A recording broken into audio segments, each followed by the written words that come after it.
You want to turn your retaining wall into a castle, like with battlements and towers?" "Exactly," I said, nodding enthusiastically. "Think medieval, think imposing, think the most ridiculous HOA-defying retaining wall in the history of Highland Heights." Bob stared at me for a moment. Then he started to laugh. A big, booming laugh that shook his whole body. "You're freaking serious, man?" "Dead serious," I said. "It wasn't much to look at, I'll admit. Just a simple retaining wall, made of those interlocking concrete blocks. You know the kind, functional, not exactly beautiful. But it did the job. Held back the freaking earth from sliding into my neighbor's prize-winning petunias. Necessary. And, most importantly, mine." Then she showed up.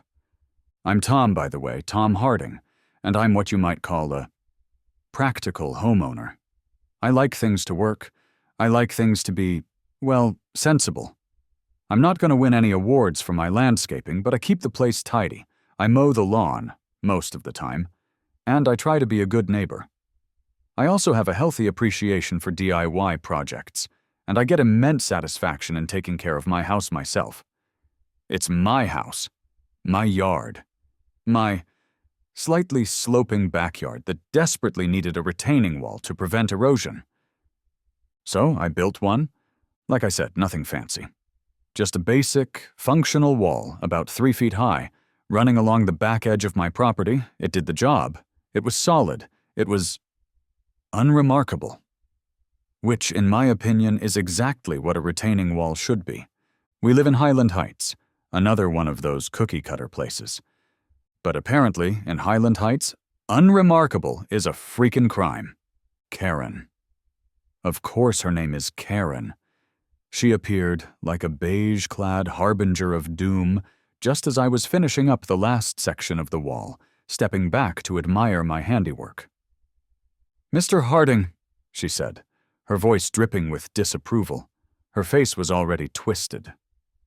"Afternoon, Karen," I replied, trying, and failing, to inject some cheerfulness into my voice. "What can I do for you?" "This wall," she said, gesturing towards my perfectly functional, perfectly necessary retaining wall with a look of utter disgust. It's unsightly."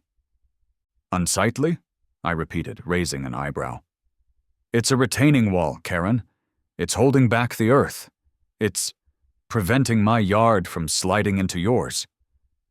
"It's unharmonious, Mr. Harding," she continued, ignoring my explanation. "It doesn't match the neighborhood aesthetic.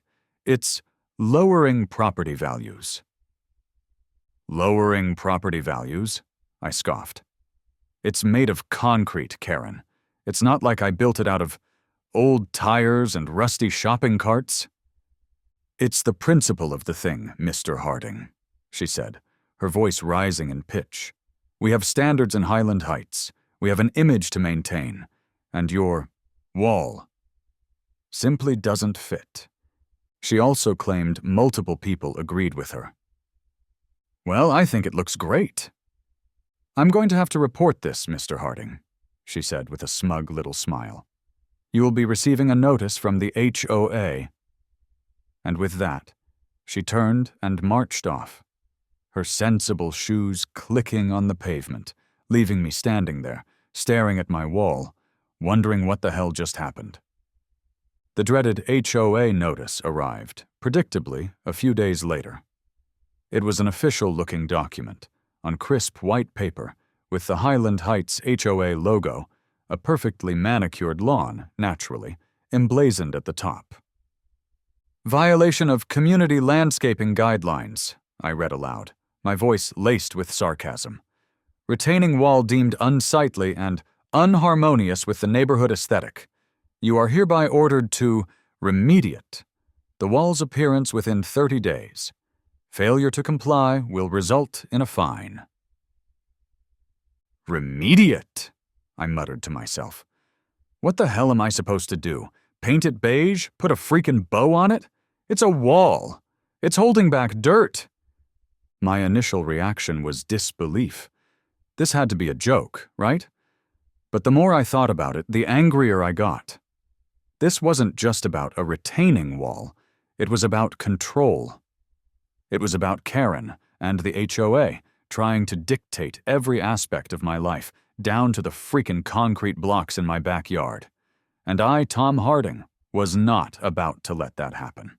I started to do a little research, HOA rules, local ordinances, that kind of thing, just to see if they actually had a leg to stand on. I mean, I thought I had dotted all the I's and crossed the T's, And that's when the phone calls and visits started. It wasn't just the notice. I started getting calls from Karen, multiple a day. I talked to some of the other neighbors, too, when I was out. Apparently, she was telling everyone that I was ruining the aesthetic, and that I didn't care about anyone else. Mrs. Gable said that Karen's been after everyone lately. She thinks she runs the place. I even got a few anonymous notes, man. Notes! Tucked under my freaking doormat. Stuff like, "Your wall is an eyesore," and "Conform or move out." Like I was some kind of freaking wall rebel. It was war, man. A freaking HOA war. And I was public enemy number 1. So I decided to attend one of those freaking HOA meetings. Figured I'd try to reason with these people, explain the, purpose of a retaining wall. Maybe even find a few sane individuals in the crowd. Yeah, right. The meeting was held in the Highland Heights Community Center, a room that looked like it had been decorated by a committee of HOA board members. Beige walls, beige carpet, beige everything. And the board, oh man, the board. A bunch of Stepford wives and retired accountants, all sitting there with their smug smiles and their color-coded binders. And then there was Karen. She wasn't officially the president, not yet, but she was clearly the ringleader. The queen bee of the beige brigade. She was there, of course, sitting at the front of the room, looking like she'd just swallowed a lemon whole. "Mr. Harding," Karen said, her voice all sweet and syrupy, but you could hear the steel underneath. "Your wall has been brought to our attention." "My wall," I said, keeping my voice even, "is a retaining wall, Karen.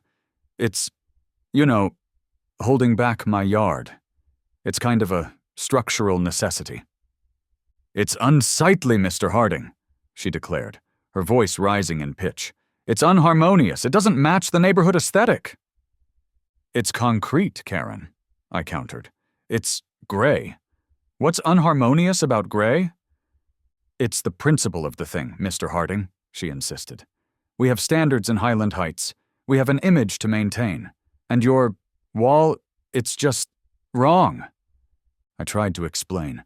I told him about the erosion problem, about how the wall was necessary to prevent my yard from sliding into Mrs. Gable's prize-winning petunias. I showed him pictures, diagrams, even a freaking engineer's report I'd gotten. The other board members, they just sat there, blinking, like a bunch of freaking owls. Except for this one guy, younger dude who looked kind of amused. Maybe he was on my side. Secretly. But Karen? She wasn't having any of it. "The wall, Mr. Harding," she said, her voice dangerously low, "needs to be improved. You need to soften its appearance, perhaps with some paint or plants or something." Paint? Plants? On a freaking retaining wall? Like I was gonna turn it into some kind of garden mural? "We'll give you 30 days, she said, slamming her little gavel down, which, I swear, looked like it came from a freaking toy set. 30 days to make it acceptable. And you're fined, Mr. Harding, for disrupting the harmony of Highland Heights." Harmony? It was a freaking wall. I walked out of that meeting ready to explode. 30 days, huh? Fine. 30 days? Karen and her HOA goons thought they could tell me what to do with my own property. They thought they could force me to decorate. A retaining wall? They had another thing coming. And that thing That thing was gonna be epic. Improve the wall's appearance, that's what they wanted. Like I was gonna slap a coat of beige paint on it and call it a day. Or maybe plant some freaking petunias along the top. Like that was gonna satisfy Karen and her band of aesthetic assassins. 30 days they gave me. 30 days to make my perfectly functional, perfectly necessary retaining wall pretty. 30 days to absolutely, positively not do what they wanted. I, Tom Harding, was not a wall decorator. I was a homeowner. A man who believed in not having his backyard turn into a freaking mudslide. And I sure as hell wasn't gonna let some HOA busybody tell me how to aesthetically enhance a goddamn wall. They want improved aesthetics, I ranted to myself, pacing my living room like a caged badger. Oh, I'll give 'em improved aesthetics. I'll give 'em something they'll never forget. I'll give 'em a freaking masterpiece. My internal monologue was a glorious mix of outrage, defiance, and a growing sense of mischievous glee. This wasn't just about a retaining wall anymore. It was about principle. It was about the right to have a functional wall in your backyard without having to freaking bedazzle it to please some HOA control freak. But how? How could I fight back? How could I make a statement? How could I make Karen's head explode? Then I learned that Karen was already working on a way to make what I had done illegal. The HOA bylaws, naturally, were my weapon of choice. That freaking Bible of beige, that testament to tyranny, it held the key to my salvation. I just had to find it. I spent hours poring over the document, searching for a loophole, a weakness, a glimmer of hope in the darkness of HOA regulations. I focused on the sections about landscaping, exterior modifications, and, of course, retaining walls. And then, bingo. I found it. It wasn't a giant neon sign saying, "Go ahead, Tom, build a freaking castle," but it was close enough. The bylaws, in their infinite wisdom, had meticulously regulated the materials and structural integrity of retaining walls. They had rules about height, about setbacks, about drainage. But, and this was the freaking key, they said nothing, not a single goddamn word about decorative additions, about embellishments, about turning your retaining wall into a freaking medieval fortress. There was this vague line about maintaining the architectural character of the neighborhood. But come on, what the hell did that even mean? Architectural character, I muttered, a slow, evil grin spreading across my face. Oh, I'll give 'em character. I'll give 'em so much freaking character they won't know what hit 'em. Operation Miniature Moat was born. My plan was insane. Beautifully, gloriously insane. I wasn't just going to improve the appearance of my retaining wall. I was going to transform it. I was going to turn that boring concrete wall into a miniature fortress. A castle wall, man, complete with freaking battlements and towers and maybe even a little drawbridge. It would be detailed, it would be well crafted, it would be utterly, completely, and hilariously ridiculous. A miniature fortress, right there in my suburban backyard. A monument to my defiance of the HOA. And I'd argue, with a perfectly straight face, that I was simply improving the wall's appearance, making it more architecturally interesting and historically inspired. I might even claim it was a tribute to local history, even though the only history in Highland Heights was the freaking founding of the HOA. I could already picture Karen's reaction, the sputtering, the outrage, the sheer, unadulterated horror. It was gonna be epic. This wasn't just about a retaining wall anymore. It was about freedom. It was about the right to build a freaking castle in your backyard if you felt like it. First, of course, I did a little look-see over at the city's website. I didn't want any real trouble. And, surprisingly, It seemed as though I was in the clear. As long as I didn't mess with the structural integrity of the actual wall, I could add any kind of decorative elements I wanted. Time to find a contractor. I needed someone who was skilled, sure, but also someone who got it. Someone who appreciated the art of a good, solid HOA middle finger. I found him online, a guy named, wait for it, Bob. Seriously, is Bob like a freaking requirement for these kind of jobs? Bob's company, Stoneworks, specialized in stonework. But his website had pictures of some interesting projects. Fountains, fireplaces, even a freaking grotto. This was my guy. So, let me get this straight, Bob said, looking over my very detailed sketches of the proposed miniature fortress. You want to turn your retaining wall into a castle, like with battlements and towers? Exactly, I said, nodding enthusiastically. Think medieval, think imposing, think the most ridiculous HOA-defying retaining wall in the history of Highland Heights. Bob stared at me for a moment. Then he started to laugh. A big, booming laugh that shook his whole body. You're freaking serious, man? Dead serious, I said. I have a situation with my HOA, and this is my solution. I told him the whole story. The wall, the complaints, Karen and her obsession with not having a freaking castle wall in her neighborhood.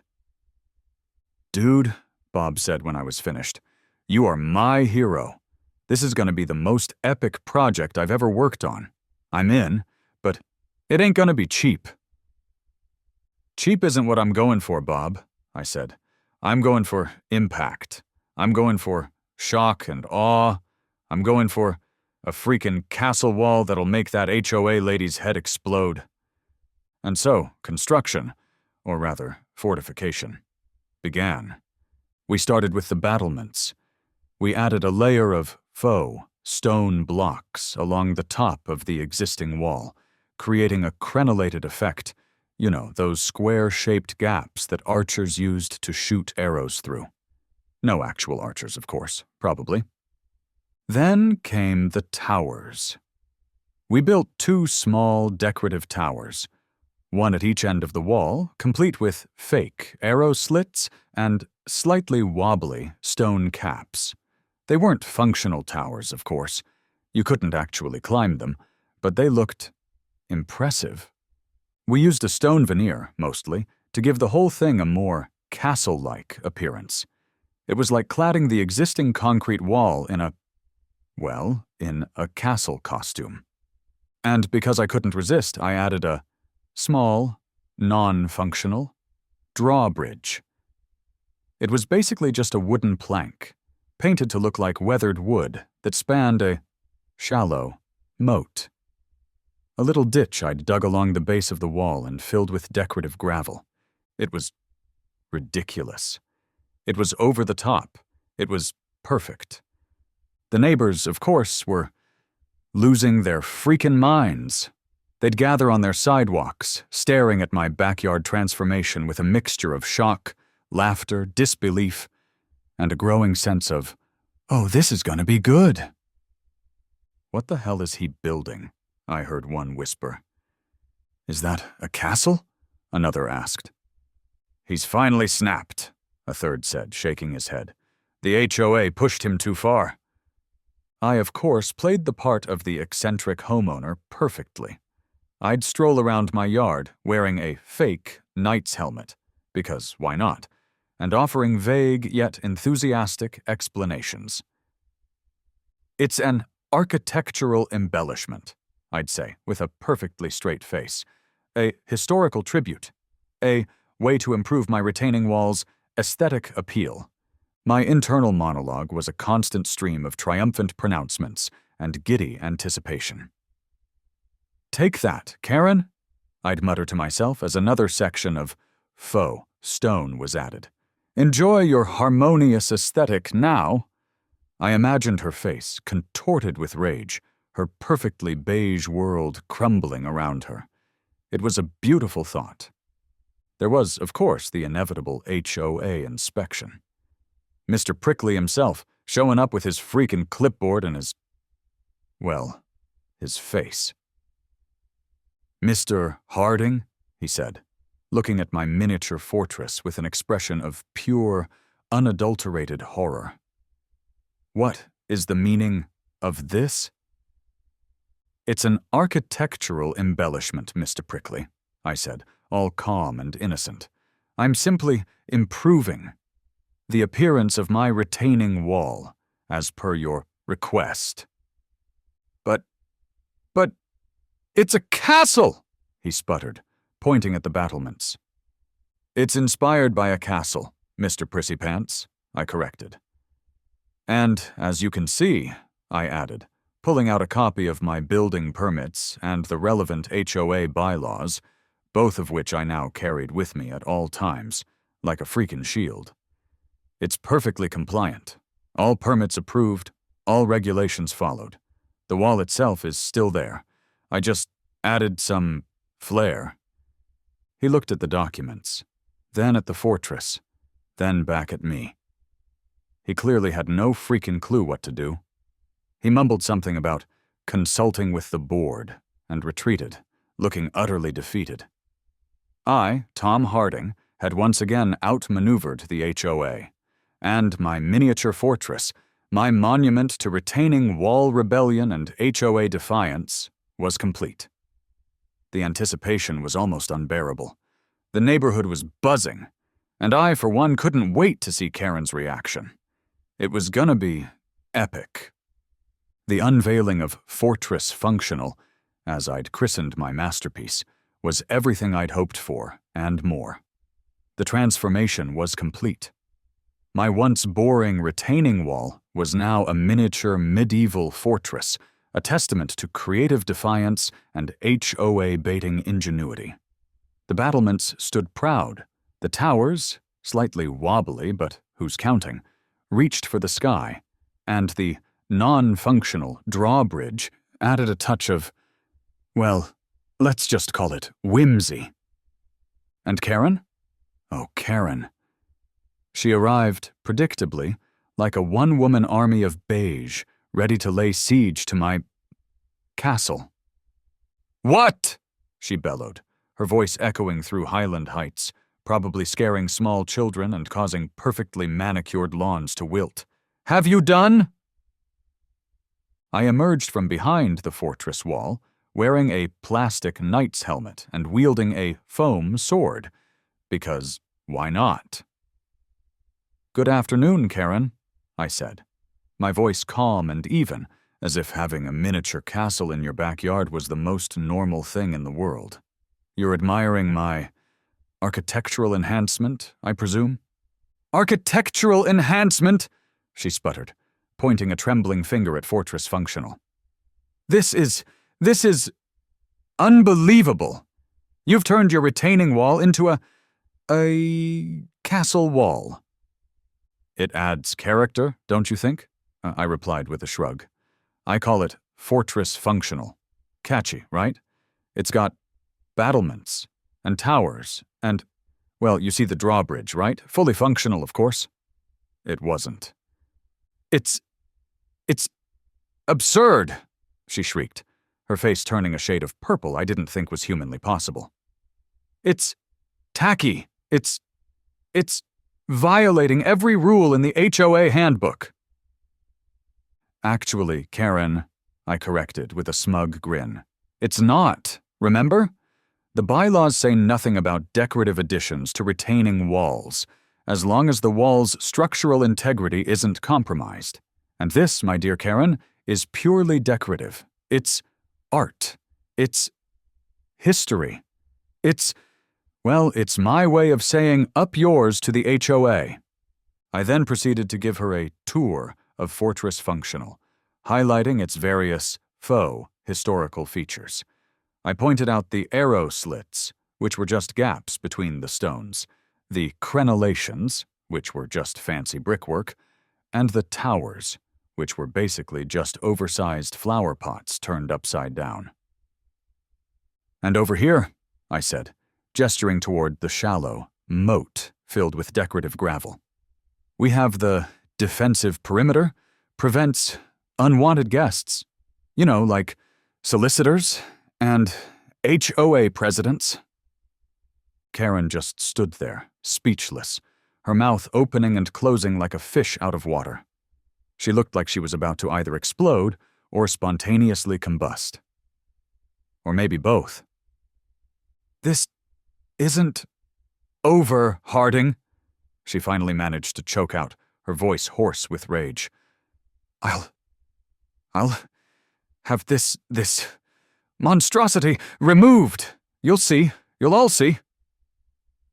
"Good luck with that, Karen," I said with a confident grin. "I've got a feeling the law and the neighborhood are on my side." And with that, she stormed off, her sensible shoes click-clacking angrily on the pavement, leaving me to bask in the glory of my miniature fortress and the very real satisfaction of having thoroughly and completely outsmarted the HOA. The emergency HOA meeting, Part 2, The Siege of Sensibility, was, as expected, a freakin' circus. Karen, looking like she hadn't slept in days, probably because she'd been too busy plotting my demise, was in full-on meltdown mode. They started creating new rules that would prevent anything like this from happening again. This fortress functional," she declared, her voice trembling with outrage, "is a blight on our community. It's a safety hazard. It's an eyesore. It's a mockery of everything Highland Heights stands for." She'd even brought in a historical architectural expert, a man who looked suspiciously like her nephew and couldn't have been older than 20, in a bow tie. "It is neither," he began, "historically accurate, aesthetically pleasing, nor," he cleared his throat, "up to code." "It's not supposed to be," I shouted back. The expert went on and on. Then it was my turn. Karen and her expert here seem to be under the impression that I've somehow broken the rules, I said, addressing the board, who by this point looked like they were questioning their entire life choices. I assure you, at the time, I did not. I presented my defense, clear, concise, and legally sound. I cited the previous bylaws, highlighting the fact that there were no restrictions on decorative additions to retaining walls, as long as the wall itself remained structurally sound. I presented my building permits, my inspection reports, and even a signed affidavit from Bob the stonemason, confirming that Fortress Functional was, in fact, perfectly safe. "And besides," I added with a shrug, "it's not harming anyone. It's just sitting there, being fortressy." "In fact," I continued, pulling out a stack of photos, "it's become something of a neighborhood attraction. People are taking pictures, kids are playing around it. It's bringing the community together." The other board members, they were a mixed bag. Some were clearly still loyal to Karen, but their support was wavering. Others looked confused, overwhelmed by the sheer audacity of my fortress. And a few, I swear, were secretly taking notes, probably planning their own miniature castles. Then, a woman from the back of the room stood up. She was a local architect and a resident of Highland Heights. "I have to disagree with Miss Karen," she said, her voice clear and professional. "I think Mr. Harding's fortress is actually quite creative. It's whimsical. It's a conversation starter. And from a structural standpoint, it's perfectly sound. It's not a real castle, of course, but it's a fun interpretation of one. And, frankly," she added with a smile, "it's a hell of a lot more interesting than another beige wall." That was the turning point. The board, facing a potential lawsuit, a public relations nightmare, and the undeniable fact that my fortress was, technically, legal, voted to do nothing. Again. The meeting ended in chaos, with Karen screaming about the decline of Western civilization and the rise of the barbarian hordes. And me, Tom Harding, the accidental fortress architect, walking out with a smug, but well-deserved, I thought, grin on my face. But the battle, as they say, was not over. What followed was a period of escalating absurdity that I can only describe as the Fortress War. Karen, obsessed with getting rid of Fortress Functional, or, at the very least, making my life a living hell, tried every trick in the book. She filed complaints with the city, claiming it was a zoning violation, a safety hazard, and a public nuisance. The city inspectors came, they inspected, and they found nothing. My fortress was perfectly legal. She tried to organize a neighborhood petition to have it removed. She went door to door, armed with her clipboard and her "think of the property values" speech, trying to convince people that my fortress was a threat to their peaceful, castle-free existence. The petition failed miserably. Most people either politely declined to sign or laughed in her face. Some even offered to help me add more fortifications. She even, I suspect, attempted some minor acts of vandalism. I found a few easily removed. "This is not a castle," sign stuck in the ground near the fortress. And one morning, I woke up to find one of the towers mysteriously covered in pink flamingos. Apparently, she was hoping to make it look less intimidating, more tropical. Her logic was, as always, baffling. And I, of course, responded in kind. Not with vandalism, oh no, I was above that. I responded with enhancements. I added flags to the towers, featuring my family crest, a crossed hammer and wrench with a defiant-looking garden gnome in the center. I installed torches, electric of course, along the battlements, creating a dramatic and slightly spooky nighttime effect. I even created a coat of arms for Fortress Functional, featuring a slightly modified HOA logo being attacked by a swarm of miniature dragons. And because why not, I hosted a medieval times-themed party, inviting the entire neighborhood and the local news. We had costumes, a fake jousting tournament, using pool noodles as lances, and a feast of turkey legs and non-alcoholic mead. It was a glorious, ridiculous, utterly over-the-top celebration of my freaking fortress. I even started selling photos. It was a freaking spectacle, man. A suburban siege of silliness. And I was the king of my castle. Karen was losing it. The neighborhood was loving it. And my retaining wall? My retaining wall was a freaking legend.